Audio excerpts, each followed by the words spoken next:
What's up, everybody? It's another episode of LinkedIn. I'm here with Lindy. Lindy, what's up, man? We back again, man. 2 straight weeks. Got to keep it up. Week 1 is on its way, and Yes, sir. had some late news in the week. Certain somebody got picked up and is on the Patriots practice squad. So we'll see what kind of information they'll give them. That was fast, right? So yeah, RIP to that. Whatever possible 4th round pick that was to be with the Eagles and the Vikings trade, because the Vikings cut Jalen Reagor and he got picked up by the Patriots. Yeah, as Lenny said, didn't really see this coming, but we'll see Jalen Reagor one more time at least. So cross that bridge when we get there. But what's up? What you thinking about all the news and stuff we heard from the Eagles this week? I mean, we're definitely going to get into some of our opinions and whatnot. We have a brand new season to look forward to that's going to be underway next week, and heading to Gillette up in Foxborough to play the New England Patriots, and we haven't seen them since the Super Bowl. All this talk about Mr.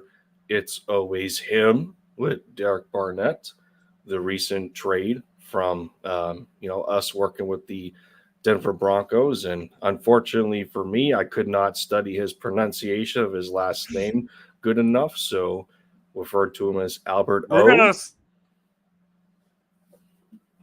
go ahead and start there. Let's go ahead and start there. Albert Okwuegbunam. Close. Boom. You know what? I tried. What do we know about this guy? Those are stacked at the tight end position. Have Goddard as your starter. You have Calcaterra. You have Jackson. All loaded in the tight end position. Was that guy? Was a quarterback. Moved to tight end. Didn't make the team. Was released this year. So what the Eagles like to do is they like to have a project guy at that position, which was Tyree Jackson, but it didn't work out. So now they're looking at this guy and saying, hey, you know what? I like what he brings. I like some of the tools that he brings to the table. I like that he's got some athletic ability. I like that he's got a good frame, 6'5". Looks like he's got the good measurables for it, and pretty fast guy.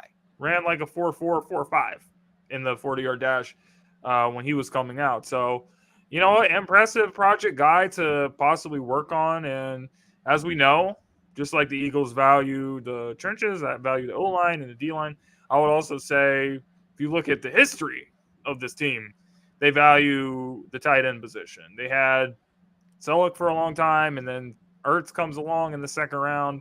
And then when Ertz is still at the top of this game, they go out and get Goddard. So they love to value the tight end position. So we're going to see how it plays out with him. But he's going to be a little lower on the depth chart, possibly practice squad. And he'll be able to learn and develop while we have Dallas, obviously, and some of our other guys here to take the workload at the tight end position.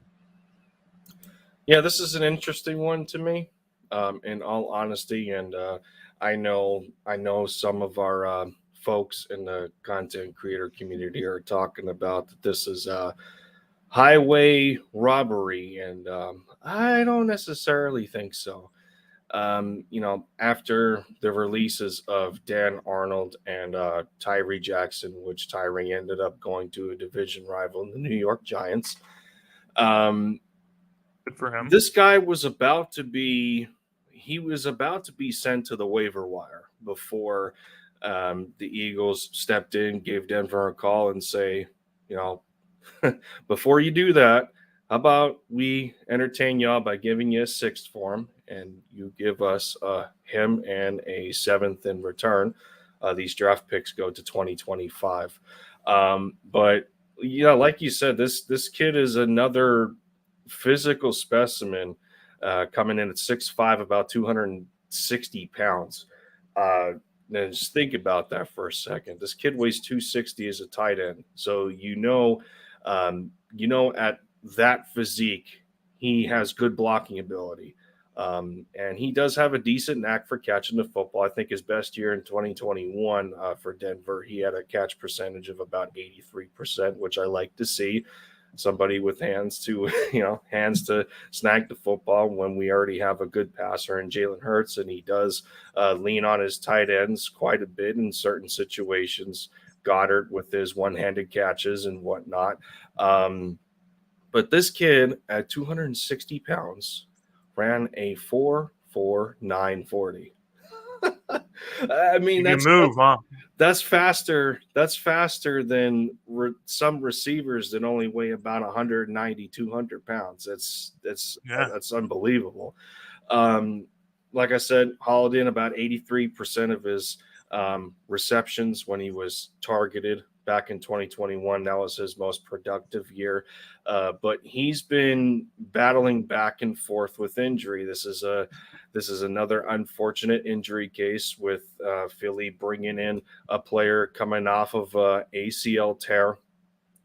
This was back in 2020. So, I mean, granted, you can say he's certainly healed from it by now, but anybody that tall that has already had to deal with injuries with their, leg, you're anywhere on your leg or your foot, there's a cause for concern as to how healthy he will remain when he's in action. 2020, he missed 3 games with a hamstring, and I did think he had an ankle tweak at some point, but didn't miss any time. Yeah.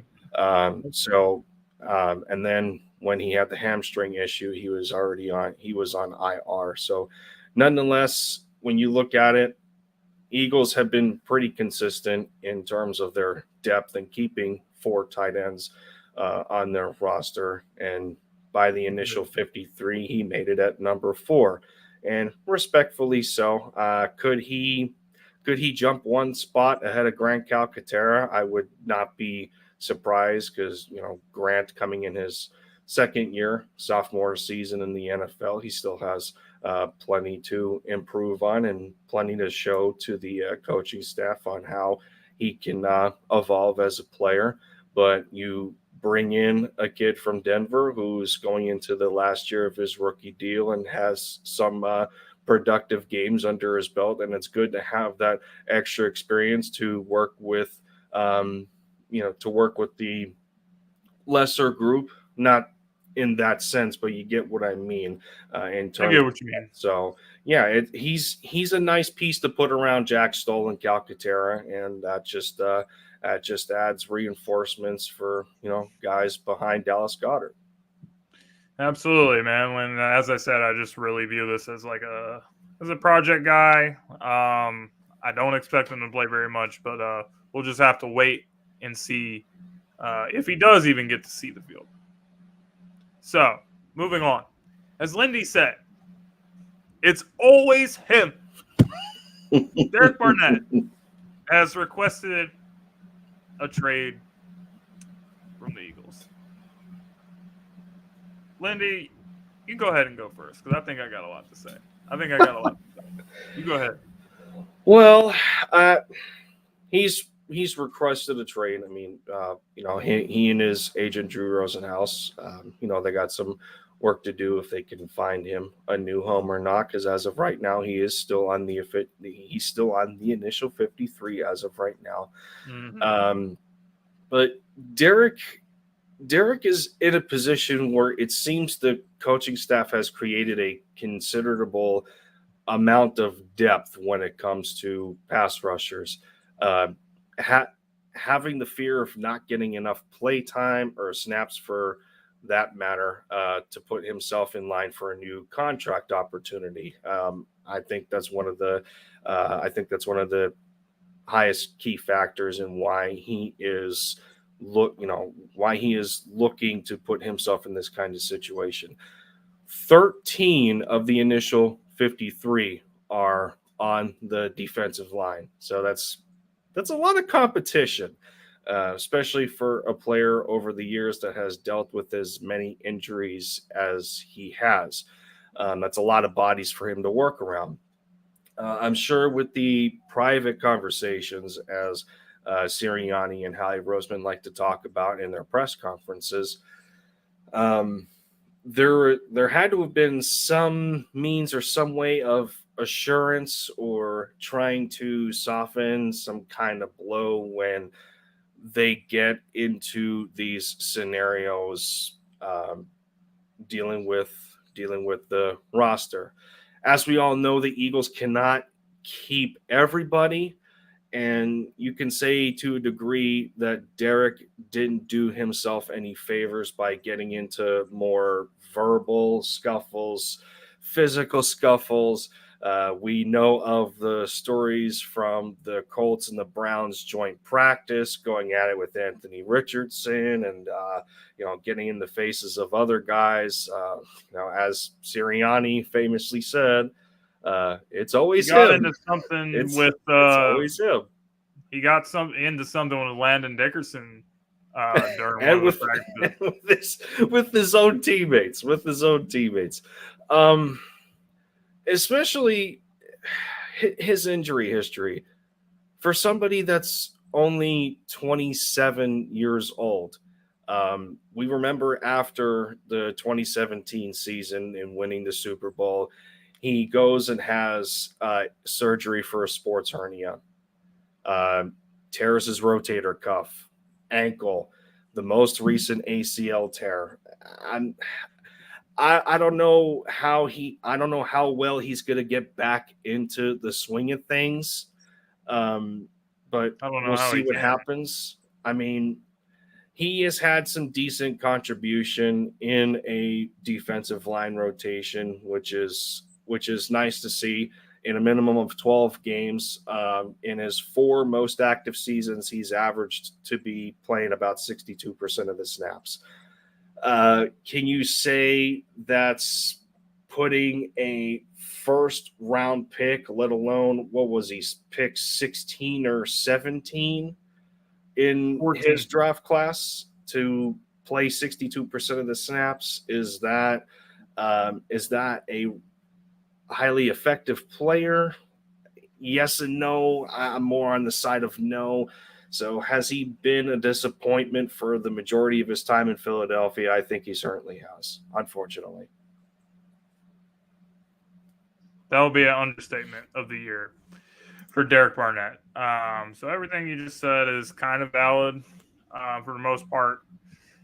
Derek Barnett is basically in a situation now where he doesn't really have any other options. So I don't know what you're trying to accomplish by requesting a trade. I also don't know what the team is trying to accomplish by continuing to bring him back. I feel like this is a thing where they don't. Derek Barnett is a bust. If you guys even want to go back to when I was making videos and doing all this stuff, I've been saying for like the last 5 years that every year I would make some kind of video saying something about Derek Barnett, saying, okay, like Barnett was a first round pick.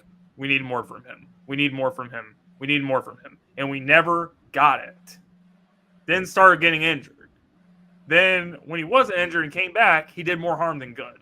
His production was far outweighed by his tendency to always get penalties. Hence the phrase. Hence Coach Nick saying it's always him. It's always him. Because anytime that you can count on trying to get off the field on a crucial third down, roughing the passer, unnecessary roughness, always happening. He's not a disciplined football player.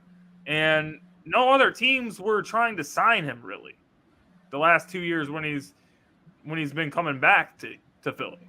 He keeps coming back, and nobody's trying to sign him. And then the team, we're going to talk about the 53-man roster later, but at the D-line position, this team is absolutely stacked. Inside the D-line and edge rusher. You have Hassan, obviously. You have Josh Sweat, who's amazing. And you bring in Nolan Smith to the mix, who people says is a baby Hassan. So that's high praise for the rookie. So he's not really gonna play unless there's a lot of injuries. That's the only way you're gonna play. And Derek Barnett has no trade value. So I don't know what his agent is thinking. Like, what has he done that a team's gonna be like, yeah, you know what? We want that guy. If that was the case, then teams would have been signing him in free agency. Nobody wanted it. So on the gauntlet, I have my sports morons of the week. So this is like my Eagles sports moron of the week. Like, this guy doesn't have any value on the field. So how is he going to have value in a trade? It doesn't make any sense. So it's just completely stupid. And Derek Barnett is going to be a waste of a roster spot unless a bunch of people get hurt, which I hope they don't. I think to your point in bringing up the fact that the Eagles are stacked along the defensive line, it was said in a press conference, and I do think it holds value to be true in the sense of reinforcement. And it's something that Howie and Sirianni both talked about, where you get into a situation like, for instance, back in 2020, the amount of injuries we had on the offensive line, and you see Jason Kelsey, one of the only guys left at center, and he's working with a group of guys on his left 1 week, and then you have a different group coming in the next week, and there was no cohesiveness in having one unit on the field in any given week due to injury. And they made the point in that conference in having guys who know the system and who have the experience on this team in particular that can come in and play in a pinch. That's where Barnett's value lies. Does it value in terms of skill in him being a part of first or second string specifically anymore? No.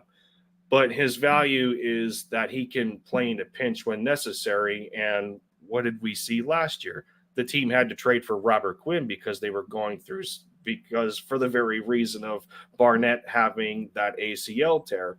So that's just them trying to maintain some kind of level of depth behind their first string guys, because they like to play in a rotation. They don't want a lot of their guys playing 100% of the defensive snaps, because they have to have rest in between. So for them looking at this from a trade perspective, I do think they are going to find a team that, is going to have that similar kind of value that the Eagles have had in prioritizing, both sides of the trench, offensive line and defensive line. But, we'll see what happens. Is it anywhere close to first round value? Absolutely not. I could argue that it's probably going to be about 6th or 7th if teams are willing to give that for him. And to a degree, I would think offensive and defensive linemen have a little more value than the tight end that we picked up from the Broncos. So I could see him being moved for a 5th, but it would have to be for all the conditions would have to feel right to make that kind of transaction. Yeah, I personally don't see it happening, but we will have to find out if at any point in the future it does. And if it does, then we will definitely bring it back up on this show. So if he's going to if they're going to look to trade him, then that means you're probably going to see him in action during the regular season. Because that's the only way to get his value higher is if he actually plays. But on the team, I don't see him playing. Like, I really don't see a scenario where he's going to play a lot. He might get on the field some, but I don't think it's going to be enough to really increase his value. But we'll just have to wait and see how everything shapes out with the Barnett situation. But the Eagles 53-man roster was announced. So right now, I guess we can just go over the roster So obviously they kept 3 quarterbacks. They kept Marcus Mariota despite his struggles in the preseason. Jalen back for another year. He's looking to prove that last year wasn't just a fluke. Had an MVP level year. And then you got Tanner McKee, who was the talk of the town when Marcus Mariota was in the preseason. Like, he was the most popular guy that people were talking about. You got 4 running backs on the team. You got Gainwell, Rashad Penny, Boston Scott, DeAndre Swift, wide receiver AJ and Devontae. That's obvious, and then Quez and Zacchaeus to round that up. Then Goddard, Calcaterra, Jack Stoll, Big Al. That's what I'm just gonna call him. He's got a name like Big V. That's why we started calling him. Now we're gonna call him Big A. Landon Dickerson, Jack Driscoll, Fred Johnson, Lane Johnson, Cam Jurgens, Jason Kelsey, Jordan Mailata, Sua Opeta, and Tyler Steen wrapping up the O-line. Edge rusher, Derek Barnett, who we just talked about, Patrick Johnson, Hassan, Nolan Smith, Josh Sweat, and Brandon Graham. So when you look at that, and then the D tackle position, Carter, Cox, Jordan Davis, etc. Milton Williams. Stacked at the O-line, stacked at the D-line. Linebacker, this is probably where I have the biggest question mark. What are these guys going to do? You have Christian Ellis, Nakobe Dean, Zach Cunningham there. So are these guys going to be enough to get it done? Nakobe obviously has upside, but I don't know about these other guys, what they're going to be able to do. Now, the most interesting thing of our 53-man roster that I want to talk about is the cornerback position. The Eagles went so heavy on, I don't even think anybody saw this coming. Did you see this coming? 7 cornerbacks? And Eli Ricks was one of the stars of the preseason. Former Alabama and LSU corner, was incredible in the preseason. Then Josh Jobe, also been a big-time name. And then our main guys, Avonte Maddox, Bradbury back for another year, and big play Slay. So this is pretty interesting, man. Like, I really want to see what's going to happen with these younger guys, mainly Josh Jobe and Eli Ricks, because I think these guys have some good upside. I really do. So I think that if we can actually show that we can develop the corner position, which in history the Eagles really haven't shown they've been able to do that, which is why you signed Big Play Slate, which is why you signed Bradbury, because of how much of a failure you've developed this position. So I want to see if the Eagles can take these guys and actually get it right, because the upside is there. So I'm very, very interested to see what the secondary guys are going to be able to do this season. But overall, I kind of like this roster. This roster has depth at the right positions, still has a lot of talent like they did last year. So I think when it's all said and done, this team's going to have a great chance to make it back to the Super Bowl. Yeah, I think so too. And I think there was a ranking of like the top 10 teams who have remained the same from the previous season. And funny enough, the Eagles weren't in the top 10. You can look at that how you want, but yeah, to a couple of your points, I think the point with Josh Jobe is, if I'm correct on this, I believe it's because of the special teams value that he also provides as well. And Yeah, we understand that we lost one of our top special teamers in Sean Bradley. So we're going to be looking for guys to try and help out at that position, because, well, as much crap as we want to put on Michael Clay, special teams is just as important as offense and defense, because it sets the tone for a lot of different situations in football games. Aaron Sipos coming back to the practice squad, which I think will be a big part of the next conversation that we can have, because we can go over the practice squad list as well. because we got Jake Elliott and Rick Lovato for, that group that group on the initial 53.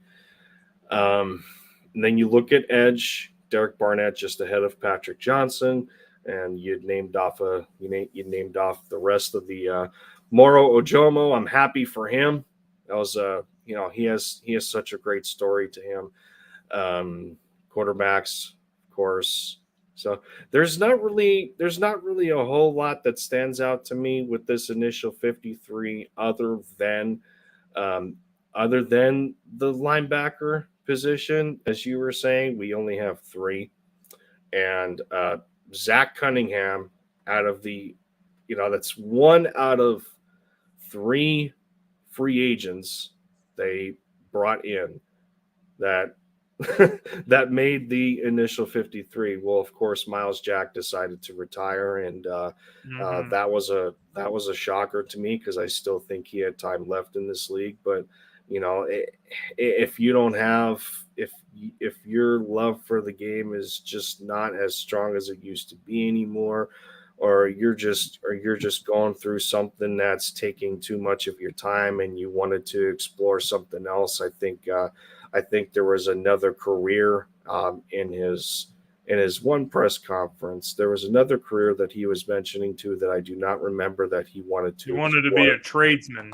So yeah, there you go. So sometimes that's the way it is. You want to explore something else, and maybe preserve his body in a sense. So I can understand that. And then Nakobe Dean, Zach Cunningham, Christian Ellis. Nicholas Morrow does not make it. And then who's the other guy I'm thinking of that didn't make it either? I can't remember. No, it was out of them 3 that there was only 1. And it was, we could talk about some of the cuts. Notable cuts. Let's pull up the list here. So some of these guys came to the practice squad, like Devin Allen didn't make it, Ian Book. Let's see, Britton Covey. Yeah, I know everyone was a fan favorite of him coming into last year, but during the season as a kickoff returner, he was terrible. So I'm kind of glad that he's not back. Who are some of the other ones? Oh, how about obviously Trey Sermon, and one guy I want to talk about, Kayvon Wallace. When we had drafted Kayvon Wallace in the 4th round of the 2020 draft, I think it was, or whenever it was, man, there was so much excitement around that pick, but something just wasn't there. I don't know if it was poor development or what it was, but the Kayvon Wallace project was a miserable failure, and he ended up signing with his old boy JG. Yeah, he got claimed by Arizona. Whose name we cannot say on the show; it's banned. I gotta control myself, but he went over there, so good for him. But yeah, that was definitely one of the big names that did not make the roster this year that I can think of. I think on a positive for Britton Covey, he was. I'm pretty sure. I forget what the rankings were, but he was one of the top special teamers in terms of punter kick returning. He was one of the top guys, not so much for making explosive plays or whatnot, but he's too indecisive. He gets the ball and he starts to run, and then all of a sudden he doesn't know where to go, and then he tries to run backwards and make people miss, and it just becomes a big mess. Kind of like what Devin Allen did in the preseason game, going to the weak side of the field and then having to backtrack to the more open space, but it managed to work for him because he's one of the fastest guys on the field. So I mean, there's work to do. There's work to do on that. And Teron Jackson makes it back to the practice squad, which was good to see because he does have some experience. Kyron Johnson, it was nice to see. Greg Faircatch Ward making it back, but it's rumored that he could be trade bait for what reasons I don't know, but we'll see what happens with that one. Joseph Nada was showing some promise, so it's good to have him on the practice squad as well. Just to have an all around good group of guys that Tanner McKee can work with as well. So I think there's really not a whole lot of complaints for me all around between the practice squad and the initial 53 right now, but I think back to the linebacker spot. I don't know if they have a whole lot of worry of depth when it comes to the second level, because the contrast between the D line, linebacker, and safety position, that tells me that they have a couple of guys at safety, particularly Reed Blankenship and Sidney Brown, who can cover ground in a hurry and wreak havoc, especially on run plays and what have you. So I'm excited about them too. And then with the amount of guys that we have on the D line as a whole, they're going to look to punish the quarterback this year, just as much as they did last year. But I would expect to see a lot more blitzing and a lot more aggressiveness than what somebody else decided to do. Obviously, the biggest thing that's going to shake this up is we deal with injuries, and knock on wood, let's hope that doesn't happen, because I want to see Nakobe stay healthy, especially we're talking about the linebacker spot. I want to see his evolution. I want to see him take the reins. I want to see him take command, much like we watched TJ Edwards last year, Kaiser White, and all those guys. A lot of people, a lot of the guys on this team, especially his Georgia teammates, they're all like, okay, it's Nakobe's turn. You guys are going to see what we have known from Georgia. So I'm hoping all for the best that he stays healthy and shows out and shows us what he can do. So yeah, absolutely. Nakobe's a guy that a lot of people are excited for. So we're just going to have to see how everything shakes out, but the roster is looking good for sure. Mm-hmm. So, speaking of the roster, speaking of the team, let's talk about some storylines. Favorite storylines going into week 1 and going into this season. So, one thing I want to say is I've noticed what the media is trying to do. Anytime you get something good going, you can count on the media. And by the way, I am considered technically in the media working with sideline sports, so I have to be kind of careful with my words here. But I mean, what you guys are doing with this Devontae and AJ thing it's kind of despicable. What people are trying to do, they're trying to take two guys that is both great players and both want to win, and they're trying to separate them and pull them apart and stuff, and say stuff like, well, asking Devontae questions about, well, do you think that you're disrespected because like AJ Brown gets all the credit and whatever, and asking AJ questions about stuff, and AJ is just looking at him like, look, like, you guys got to appreciate what you got, because you got two great receivers. You got two receivers that could be a number one receiver on the team. Legitimately. Two number ones. So I remember when this team was having the worst problems in the receiver position.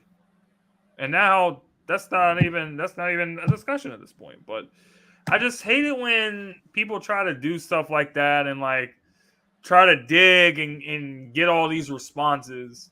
These guys are committed to the team. They're committed to each other. They want to try to win a Super Bowl. They both have a good relationship with the quarterback. All really good friends. They're all really good friends with each other. That's an So understatement too. they're just people are really just trying to start something.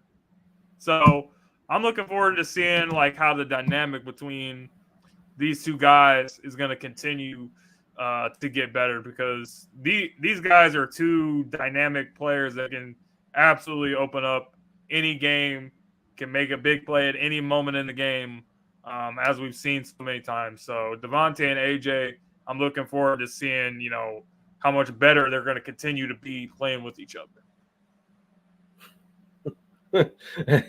and last year, seeing them two on the field and how they worked was a movie in itself. It's like you go to the theater, you see one of the best movies ever, and you think to yourself, well, there's no way that they can top this. And well, and they do. little do we know that's plenty possible. And then if you even had any questions with this, go back and look at 2021 and see what Devontae Smith did as a number one receiver with Jalen Hurts, when we were looking for this kind of scenario that we have now, and then they bring in AJ, and you already have Smitty here. It's okay. Well, we got to look. We got defenses have to consider this guy. They got to consider this guy, and I mean, there's really not a whole lot you can say about it, other than, of course, people are going to try and ruin a good thing because they know we're still a Super Bowl. We're still a Super Bowl favorite. I mean, let's be 100 about it. I'm not going to raise the stakes this early, of course, but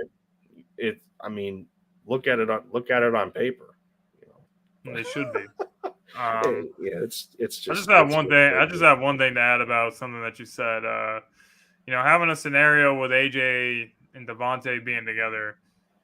Yeah, I think that's the best thing the Eagles were hoping for, but I don't think it's what they expected at.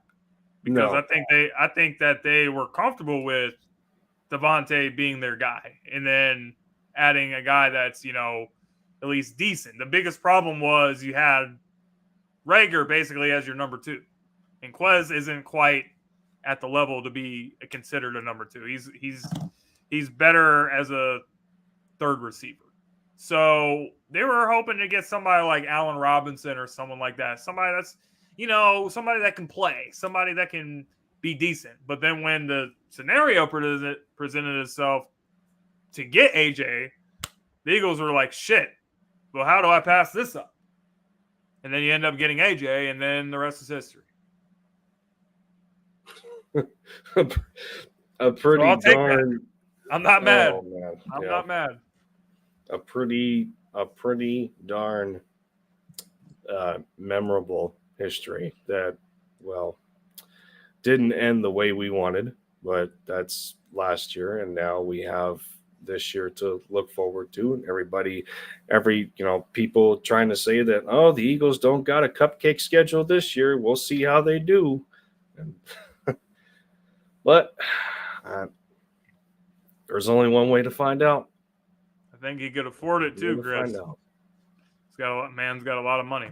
What about your storyline, Lindy? What you thinking right now? I'm thinking about another special part of it, and some of our players coming back for one more year, especially Jason Kelce. I mean, after that Super Bowl loss, he could have called it quits if he wanted. I wouldn't have been surprised if he did. He could have called it quits, but for as much as he loves playing for this organization, and as much as he loves to win football games, I appreciate him at his age, because I mean, anybody on that offensive line, how much abuse they go through on a weekly basis on the football field, the training that's a part of it, and being away from your family. He has the show New Heights with his brother Travis. Yeah, great show, by the way. They do such a fantastic job, and and he says, you know what, I'm not leaving yet, and Wolf of Wall Street. It's just crazy. It's crazy, and Lane Johnson playing through injury last year, and he's pumped up. I mean, all of these guys. BG Fleck coming back. I mean, I don't know. I'm still astonished to this day of the just the extraordinary turnaround of a culture change that we went through ever since 2020 and the disaster that was. The team being a part of Hard Knocks in 2019 and all the drama that it started, and going back to Orlando Scandrick and the show trying to pin teammates against each other, and Malcolm Jenkins comments, and then you look at today, and I mean, and you have such a fantastic leader in Jalen Hurts, him getting all of this sponsorship attention and the advertisement attention, the Sports Illustrated, him a part of Hulu commercials now, being a spokesperson essentially for them. It's just, I mean, at such a young age too. Hurts is 23, 24 years old. He's younger than us, and I mean, I'm just completely appreciative of such a phenomenal change. And it reminds me of this. Did you see JG's kind of like that video thing about the? I saw that, man. Oh, I shared it on my Instagram. I said, like, this guy is such a clown. Like, he can't motivate anybody. He's sit there like, how many of you guys drove here? How many of you guys took the bus? And then the guys are just sitting there. They're like, it's just so awkward. Like, this guy is not going to laugh as the head coach. You can't tell me that he is. All right, since we have some extra time, let's see if we can. That was absolutely hilarious. Let me see if I can find the video, and maybe we'll play it for our viewers. What's up, X Factor? Thanks for tuning in, buddy. Absolutely, yeah. First thing that comes up when you type Jonathan Gannon in the search bar on YouTube, it says Jonathan Gannon, and then the first one right under it is Jonathan Gannon cringe. Oh man, that's perfect. Oh, great. I just hope we're not laughing in a way that everyone was laughing at Sirianni in his introductory press conference. I do not think that history is going to repeat itself like that, but this is just that I don't know. That's awful. That is absolutely awful. Okay, I'm gonna try to play it. Man.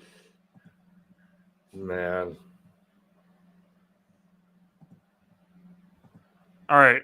Before we start, like, everyone at home, I need you to tell me, yes or no, do you think like this guy is a motivating coach? Oh my goodness, here we go. Who drove over here? Let me see your hands. Who took the bus? You have fire in your gut? We're here for a reason. Don't get that twisted. Okay, we're here for a reason to win games. So if you didn't have that fire in your gut, you better light the fire pretty fast. Be who you are. Just understand, I'm looking for killers. Welcome back. Okay. Who drove over here? Who rode the bus? Light that fire in your gut. Like, first of all, you guys have said that you're not going to let Kyler play at all this season. And then, anonymously told people that. And then, you got rid of Colt McCoy, so you basically have no quarterback on your roster. You're openly telling people that you're going to tank, and then you're like telling these people that you better have the fire in your gut. It's just so he just makes it even worse every single day. So, yeah, when this guy comes back to Philly, he's gonna get the warm Philly welcome. He remembered Sirianni's garden analogy and said, "Hold my beer or hold my flowers. I'll do you one better." Eagles went on a winning streak when he made that. That's the funniest thing about it. But it's still not as bad as asking a bunch of grown ass men like who drove here. Like, yes, these guys are grown men. They have vehicles. They drive. But that was fun. Yeah. That was definitely fun. We had some extra time. Oh. But unbelievable. Anything else? Yeah. Before we go, this is your life on drugs. This is your life when you're sober. Be sober. Stay away from drugs. Stay away from it. As they say, what was those things called in school? It was called DARE or something, to resist the drugs. Yep. Resist it. So that's all I got to say about that. Linda, you got anything? No, I certainly don't. Other than I'm ready for our week 1 matchup. Ready for it, man. Oh yeah, that's long time coming. Yeah, Grizz, that video it just came out today, so it's fairly new. But anyway, guys, we will catch you coming up next for the Gauntlet. We're gonna be back with the guys talking some other NFL related stuff, so you guys don't want to miss that. With that being said, guys, LinkedIn Nation, let's ride, and we'll see you on the next episode.